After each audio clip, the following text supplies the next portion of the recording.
Becky Schoenfeld, W1BXY, is manager of the Publications and Editorial Department at ARRL, the National Association for Amateur Radio.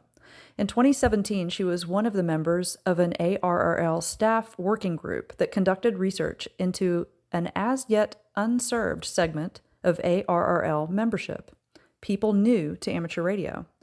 The results of this research led to the 2020 launch of ARRL's newest magazine, On the Air, a bi-monthly targeted specifically to new and inactive amateur radio licensees.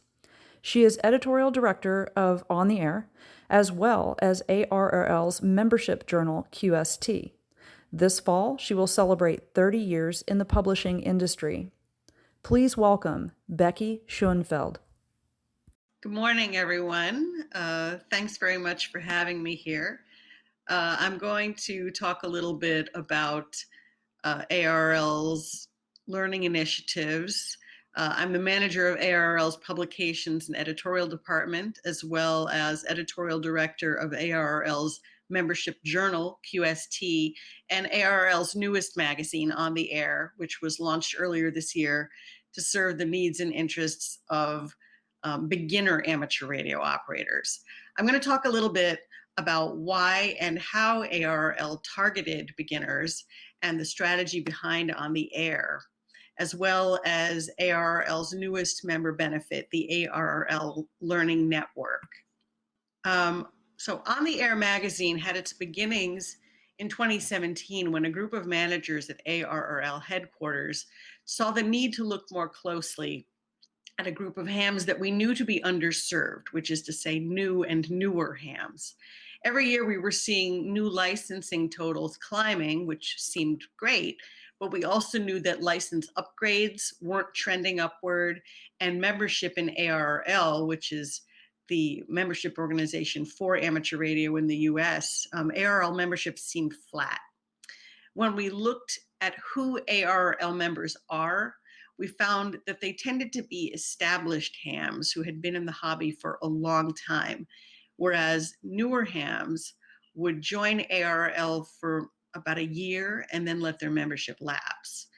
And these beginner hams would often contact ARRL to say that QST magazine was too difficult for them.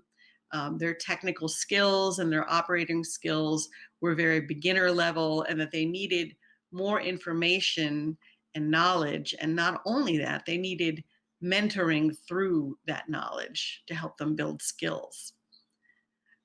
So we looked at several years worth of our existing data, and we got a pretty good picture of these beginner hams, but we decided there was still a lot we needed to learn. So we decided to conduct a statistically valid survey among relatively new hams of all license classes that weren't ARRL members.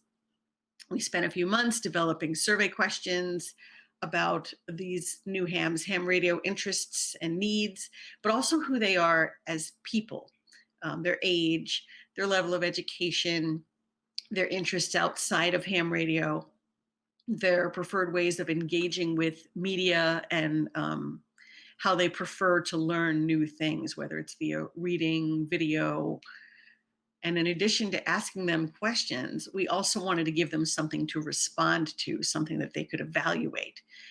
Because if ARRL was going to consider creating new products and services to help new hams, we wanted to make sure we would give them something that would be as close as possible to what they actually wanted and what they felt they could use, instead of something that we cooked up that we would think, oh, they'll like this. Let's give this to them. We wanted to start with what they wanted and respond appropriately. So we put together a package of test material at a beginner to intermediate level, things like how to call CQ, proper mic technique, how to choose your first handheld radio, things like that. For efficiency's sake, we gave it a magazine layout, and we called the finished package On the Air. And it looked like a 32-page magazine. And on the slide there, you can see the cover of what it looked like.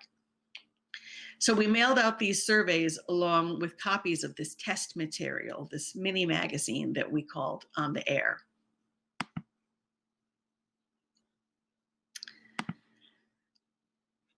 So the response was overwhelming. People really wanted to be heard. Newer hams really were sort of crying out in the wilderness for assistance. So we got a really large response and a very detailed response to this survey and this material. One of the main things that new hams wanted ARRL to know was that they don't engage with ham radio the way the current crop of established hams does. They're not necessarily interested in the classic ham pursuits of DXing and radio sport. They told us that they see radio technology as a means to many ends when combined with other technologies. And they also said that amateur radio public service had been a motivator for them getting licensed in the first place. They also wanted to know about ways to integrate radio with other things that they do, like spending time with their families or being active outdoors. And the other thing that they wanted ARRL to know was the same thing that we had been hearing in emails and phone calls that come in to ARRL headquarters for a long time, and that is that new hams need help. It's not enough to just push a bunch of information out to them and say, here, read this and go. Over and over in the survey responses, they said, I need help. I need a mentor. I need some way of learning the basics of electronics, the basics of this technology, and the basics of operating on the air. Some people would tell us that they had been to their local club and had a bad experience. We hear a lot of stories from newer hams who went to a club meeting and were told by experienced hams that unfortunately things like remote operating and digital radio, these newer hams got told that's not real ham radio. And it was very discouraging for them to hear that the things they were interested in were frowned upon by a lot of the established hams. And it has made it very hard for new hams to get a mentor, which is the crux of the whole thing, really. Newer hams don't have mentors like they used to back in the days when, say, today's amateur extra class licensees were getting started in ham radio. Back when hams who are currently in their 60s and 70s and even older were first getting into ham radio, the culture and the community, not just in ham radio, but in general in society, was more connected. Back in those days, hams had mentors. They had Elmers, because back then kids played outside and there was maybe a kindly neighbor down the street who would say, come on into my basement, come into my garage. I do this neat stuff with radio that I want to show you. And that's how so many new hams were made. Or somebody had a grandfather or an uncle that was into it and passed the hobby on that way. That's not happening as much anymore. The culture has changed. Kids spend a lot more time indoors. It's generally frowned upon now to invite a child that you don't know into your home. Kids are taught not to go into strangers' homes. And now with the pandemic, people aren't even gathering. So the opportunities for that casual mentoring are gone. And of course, we know that people have more options now than ever about how to spend their free time. So without a mentor to move hams down a track of learning, we often lose them and they wash out of the hobby and they let their licenses lapse.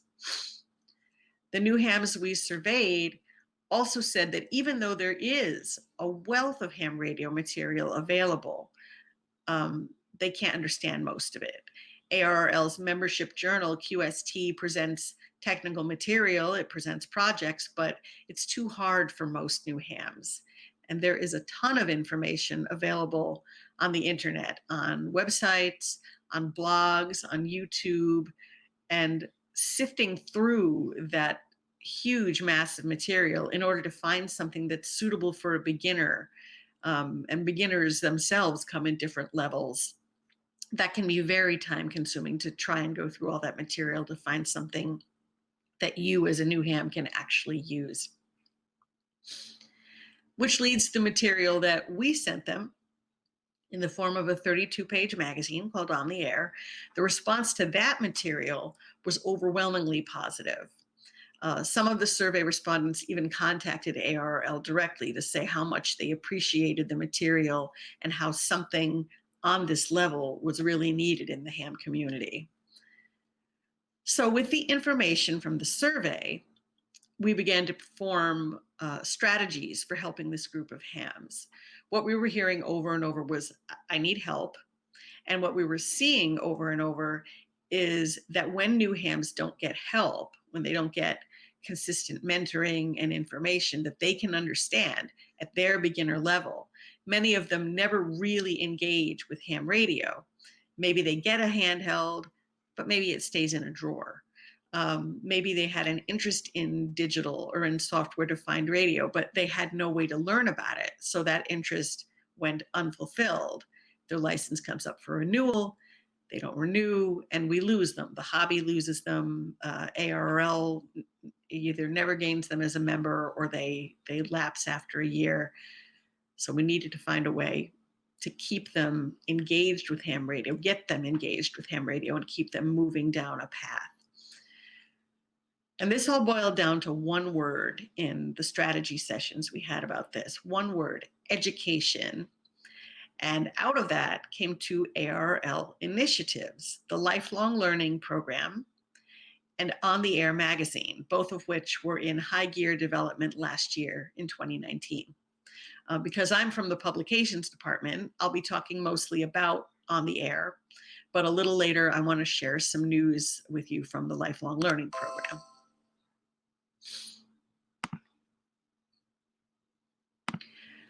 So last year we began developing On the Air as a real magazine based on the results from the survey. On the Air focuses on giving less experienced hams of all license classes, whether they are technician, general, amateur extra, because there are many amateur extras out there who are beginners. They pass the extra licensing exam, but they've got the highest level license and maybe don't have an understanding or an experience level that matches that. So On the Air gives beginner hams of all license classes the background information that they need to engage with ham radio in the way they want to. Because if they can find a way to engage with radio soon after getting their license, they're more likely to stick with it and start building on early skills and experiences. So it's a bi-monthly. On the Air comes out every other month, and each issue presents material on 6 broad topics, which are radio technology, equipment, a project build, operating, public service, and collegiate ham radio. Articles in the radio technology category teach the basics about the things that make radio possible. We've done articles about different types of signal modulation, how repeater tones work. We keep explanations very, very simple using layman's terms, and we introduce ham radio vocabulary as we go. Equipment articles are things like how to buy a handheld. We're working on how to buy your first HF radio. We explain what the different available features are, and we'll rank them as sort of must-have, nice-to-have. This is a feature you might want as you get more advanced. For project build articles, we'll either walk you through a project that you can build yourself, or we'll teach you a skill that you need to have in order to build projects. We have done a simple ground plane antenna. We've done a simple dipole, a drive-on antenna stand that can be built in a weekend, nice and simple. All of those build projects are extremely beginner-friendly, small parts lists, full of easily sourced materials. And for build skills articles, we've done things like crimping and soldering connectors. And all the project build articles are full of photos and step-by-step instructions, and the photos support the explanations in the text. The operating category of articles introduces the many different worlds that are inside the universe of ham radio. We started in the first issue with an article called What to Do with Your Technician License that laid out a lot of possibilities. We more recently had an article that introduced the Summits on the Air operating program. Other operating articles offer operating tips. We had an article called 7 Tips for Better Repeater Operating that explained things like the squelch tail and how you have to leave time for it so you're not sort of stepping on it, and it helps sort of make you look like you know what you're doing when you're operating. Public service and emergency communications, that topic, based on the survey responses, we knew that this target audience of new hams is very interested in public service. So in every issue of On the Air, we present at least one feature article about it. We've had articles like what is weather spotting, how to put together a go kit, an introduction to ARRL, and the most recent issue, the September-October issue, featured an overview of ARRL's EC001 course, which is an introduction to emergency communications. The magazine's collegiate category gives a window into what college clubs and college-age hams are doing, their research, their experimentation, fun times on the air, and more.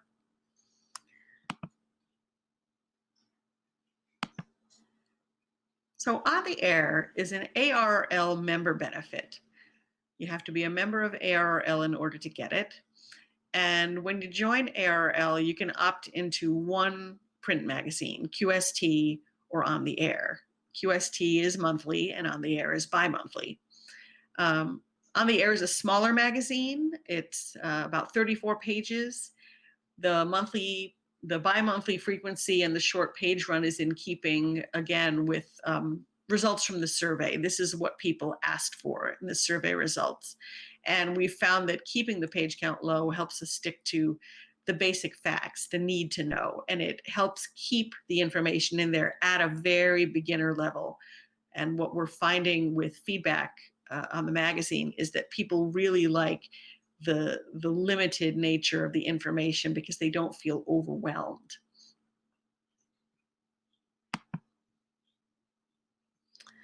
On the Air has a couple of companion pieces as a monthly podcast that extends the information presented in the magazine. For example, the second issue had an article about what weather spotting is, and on the podcast episode for that issue, we did an interview with a sky-worn ham who talked about how information from ham weather spotters is used in weather reports. In the third issue, we had an article about what to pack in a public service go kit. And on the podcast episode for that issue, we did an interview with an experienced public service ham who talked about what kind of bag or case to put all of your gear in, how often to check your go kit between uses, and things like that. You can listen to the On the Air podcast on several different services that you will find listed at arrl.org/on-the-air-podcast. It's right there on your screen. There is also an On the Air blog that features stories from out in the ham radio community, what people are doing with ham radio technology, what kinds of projects they're doing, and how they're making connections within the community using radio.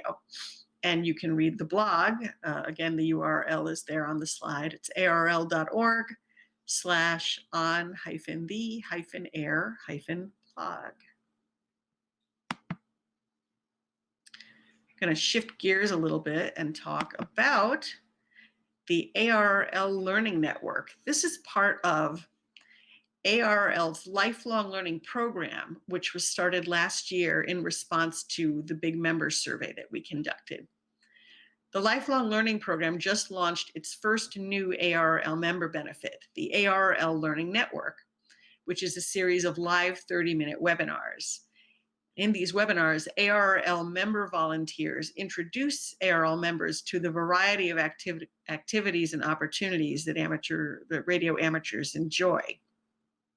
Invited guest presenters cover topics from 3 main categories that are personal communications, which would feature topics such as getting started in the digital modes or radio sport, emergency communications with topics such as tips for public service communication volunteers, and radio electronics and technology with topics like kit building, understanding signal propagation, and building antennas. So these webinars are short, they're focused, they're 30 minutes, which is really easy to fit into a lunch break or to enjoy as a short evening activity. For folks who are able to participate longer than 30 minutes, there is a question and answer period at the end of each of these webinars. It lasts about 15 minutes. It gives an opportunity for members to interact with the presenter and get some more ideas for applying the information shown in the presentation. The live webinars are hosted using the popular GoToWebinar platform, and they're recorded, so they're available for future viewing by ARRL members and ARRL affiliated radio clubs. Some recent past presentations have covered things like relay stations and the art of traffic handling, fun with FT4 and FT8, an introduction to digital FM modes, introduction to computer logging, operating on 6 meters. There was one about HF wire antennas, so they cover a lot of ground. A running list of upcoming live presentations is available at ARRL.org/ARRL-Learning-Network, which is also the place to register to attend one of these webinars. And even though the Lifelong Learning Department came into being as a result of ARRL's survey of new hams, the Lifelong Learning Department isn't only about helping beginners, and we called it the Lifelong Learning Department because we believe ham radio is a lifelong journey. Amateur radio is about discovering, learning, and sharing how to use radio technology and radio communications.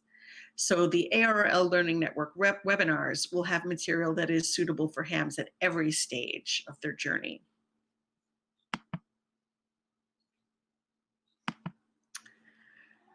So On the Air is getting to be just about a year old. We've got another issue before we turn a year. So far, it's been getting rave reviews from beginner hams as well as experienced hams who needed a refresher on some basics. We're finding that people are grateful and even relieved to have a source of information that they can actually understand and that shows them they can actually do ham radio. Come in at their level, even if that is a very, very beginner level. They have projects they can actually do from this magazine and then build on that knowledge and fulfill the aspirations they had when they first got licensed.